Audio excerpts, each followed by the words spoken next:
Gamers, we have assembled here today to discuss Metroid Prime 4, a game I am quite looking forward to.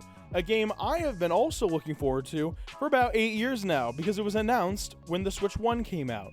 And it's been a little bit longer than 2017, you know. I remember watching that E3 with my good pal Nuwata Cube.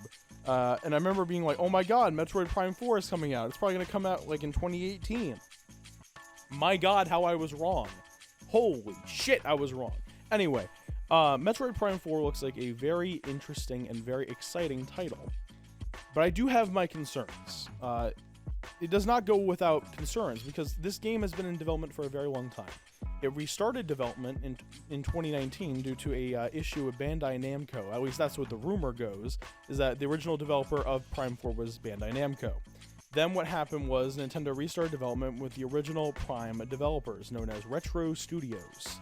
Now, Retro Studios has also not made a game in a very long time.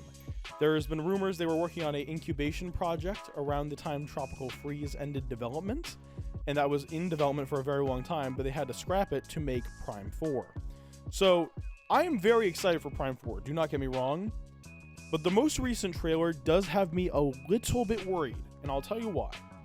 It's not for the reasons most people on the internet are talking about, where they're saying, oh, it's not being marketed enough, oh, it's not being this or that. It's actually the level design. It reminds me a lot of a game that actually had very, very similar design philosophy, from what I can tell from the gameplay. Now, we don't know yet because we haven't played Prime 4. However, it reminds me a lot of the campaign of Halo Infinite, from what I'm seeing, which might be a weird way to describe this, but let me explain. Also, actually, another example of this is Gears 5, but we're going to get into that. One of the main tenets I can see of this game is I wouldn't say an open world, but they're more open-ended maps, from what we can gather from the little gameplay we have seen. And those bigger maps have a lot of, I would say, distance between where you're going and where the actual level is. Obviously, we don't know this for a fact, but we can see a lot of that in the gameplay trailer. There's a portion in the trailer where Samus is in the desert riding a motorcycle. And it looks like a giant empty space that connects to another part of the Metroidvania type level. Now, the reason I bring this up is two games remind me a lot of this, which is Gears 5, which is the main example here, because Gears 5 famously had a campaign that was marketing itself as a more open-ended Gears, which, you know, take it or leave it, that doesn't make sense because Gears is a linear action game. But Gears 5 famously had these giant open dead maps that had nothing to do in them, but they would connect you to an actual linear level. So you had to drive on this thing called the Skiff in Gears 5 that took you to your level, but between that there was like nothing to fucking do. It was like a dead ass map. There was nothing to find, nothing to do. The only thing you were doing was getting from one level to the other. It was basically a change of how a loading screen worked. But instead of, you know, breaking the immersion, you're still in the world, which I don't think changes much. I would rather just go to the next level than have this dead air in between the levels, but that's here nor there. Halo Infinite is another great example, because it's a game that was in development for a very long time that has a similar design philosophy, which is a more open-ended map. Now, Halo Infinite is actually open world, but I don't consider it an actual open world because they're still just connecting you to generalized linear levels in a more open-ended map, which doesn't solve the problem, right?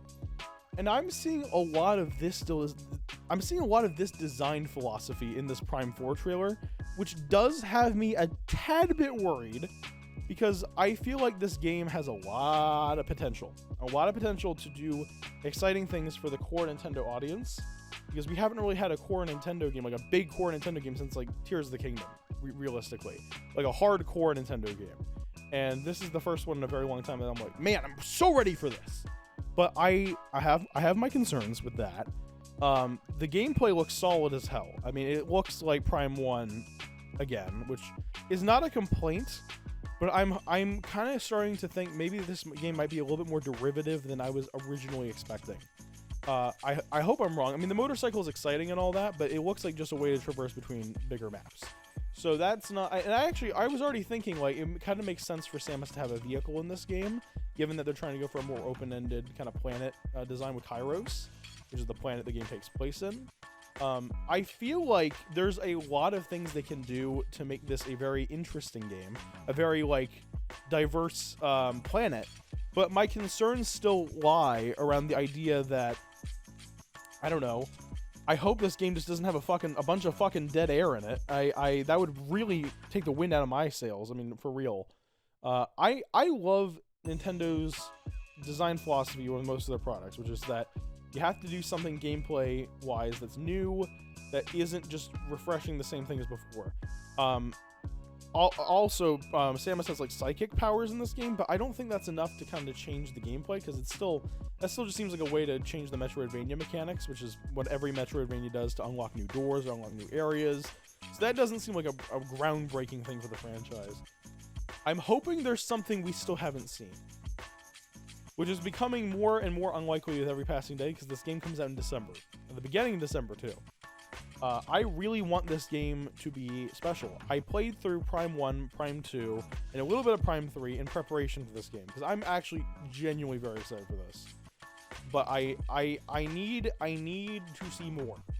They're not showing enough, which obviously is why people are worried right now. I'm not worried about that as much. Nintendo does weird things with marketing, but it is definitely odd that they're not doing as much as they are for like Kirby Air Riders or Mario Kart that got its own direct, or even Bonanza, which also got its own direct, but Prime 4 still hasn't got much of anything, which is definitely on the odd side.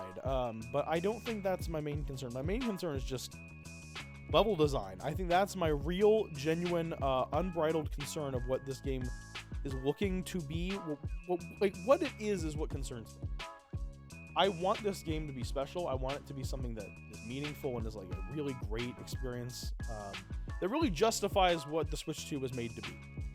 I'm still waiting to see if it is that. So I guess we'll find out soon enough. But thank you all for listening. But I do have one more thing to say. Get ready, October 1st, October 2nd. The charity event I've been planning for about 3 to 4 months is about to happen. Get ready, it's going to be live on YouTube. We're going to have a bunch of creators joining in.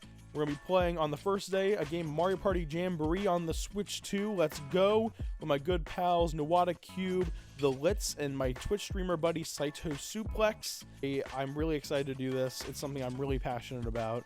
And I hope you all stick around and watch that next week. And thank you all for listening to me talk about Metroid Prime 4. And I can't wait to catch you guys next week on the charity stream. Take care, and gamers, rise up.